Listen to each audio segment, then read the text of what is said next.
Why does the U.S. have two Carolinas, North and South Carolina, share so much culture and politics that most Americans don't understand why they split? In truth, the split between the two Carolinas is older than the U.S. itself and came as a huge relief to everyone involved. The area that became the Carolinas saw its first European visitors when the Spaniards arrived in 1512. But they never even named, let alone settled, the area. French arrived in the 1560s. The English arrived shortly after, but their colony on Roanoke Island famously vanished. Without a trace, European attention passed over the area for another few decades until 1629, when King Charles I granted settlement rights to the MP Robert Heath. But he too passed on developing it with the exception of a handful of settlers from Virginia, who weren't officially recognized. Europeans left the land alone yet again until 1663, when Charles II gave the land to 8 powerful men, known as the Lord Proprietors, as a thank you for their loyalty, renaming the whole place Carolina. A few years later, the first permanent settlement was laid down at Charlestown, today's Charleston, and soon after, more settlers trickled in. However, the difference between North and South Carolina was already manifesting. Charlestown and the other South Carolina settlements owed themselves to slaves and plantation owners from the West Indies, chiefly Barbados, who were seeking new land for cash crops. South Carolina offered a perfect environment for growing sugar and rice. Slave plantations sprung up all over the area, supported by wealthy businessmen, while European settlers concentrated in urban areas like Charles II slave exports were as important as slave imports there. Between 1670 and 1715, over 25,000 indigenous natives were sold into slavery in South Carolina, while a similar number of black slaves were brought in by the mid-18th century. Most of South Carolina's population were slaves, and most of its white population were wealthy or urbanized, if not.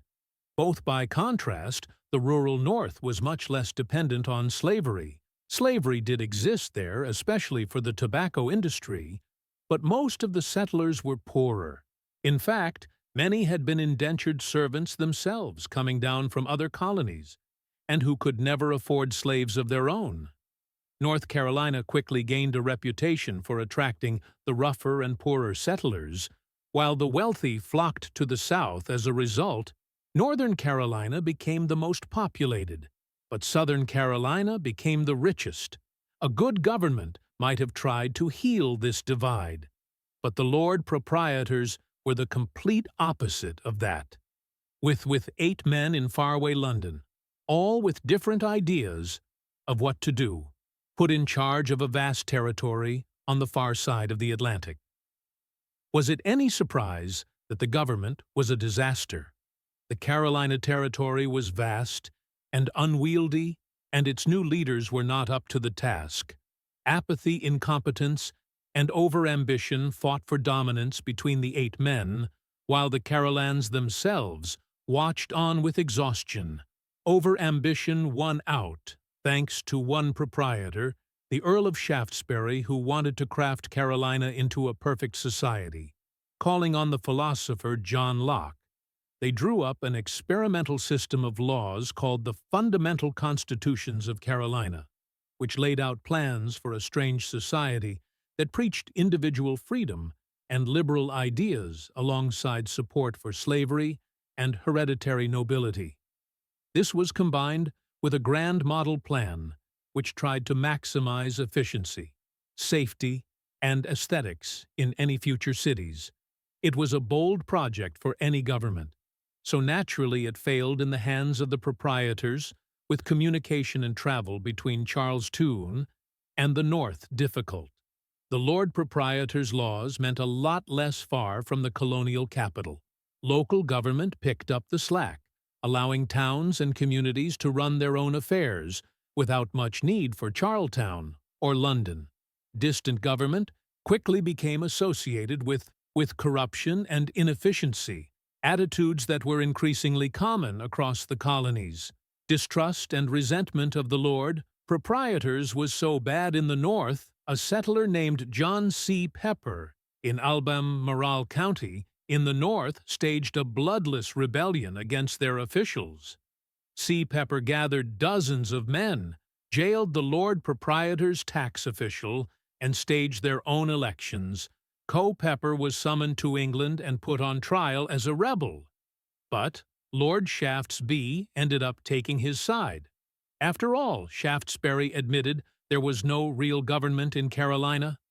So Pepper and his supporters were well within their rights to resist anything. Pretending to be, one C. Pepper was declared innocent. It was an embarrassing display for the lord. Proprietors, by this point, word of the chaos and poor management was widespread, and new settlers were passing up Carolina in favor of other settlement locations like Pennsylvania in desperate attempt to attract more settlers. The proprietors rewrote the fundamental constitution no less than 3 times in 1682, which only convinced critics that the government was a failure. North Carolinians continued to resist and revolt against the proprietors, which confirmed the South's impression that their neighbors were unruly troublemakers. Another high-profile bloodless revolt in 1711, led by Thomas Carey against proprietor, appointed Edward Hyde, showed that nothing had improved in the management of the colony. 1711 would be the hardest year yet. On top of Carr's rebellion, a terrible drought struck the region, as did an outbreak of yellow fever. But the greatest trial would come from the indigenous natives in September 1711. The Tuscarora natives in North Carolina decided they'd had enough of dealing with the settlers and launched a surprise attack for a week. The Tuscarora killed hundreds of settlers, burned their farms, and slaughtered their livestock all across North Carolina. A large portion of the settlers were killed, and most of the major settlements were damaged. By the time a relief force of British troops arrived, the entire area was practically desolate. The Tuscarora would slowly be whittled down over the following years, but the damage they left behind in the initial fighting was immense. It was so bad that officials suggested abandoning North Carolina entirely and resettling the survivors in the South, but most of the survivors refused to leave. It was the final straw. After decades of ineffective rule, rebellion, economic inequality, and conflict with natives, everyone was fed up, writing off the devastated North as a loss. The proprietors decided to split North and South Carolina, if only to rid themselves of an irritant. North Carolina would be returned to the king as an entirely separate royal colony. It'd be his problem to deal with.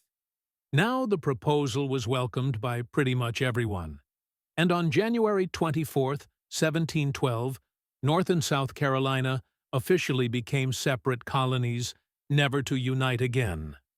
Although South Carolina would finally be taken out of proprietor hands and made a royal colony too, in 1719 there was never a serious attempt to reunite them. The Carolinas had never shared much more than a name and some terrible leadership. Any lingering animosity between them faded quickly, and the two colonies were on good terms when they both rose up against the British.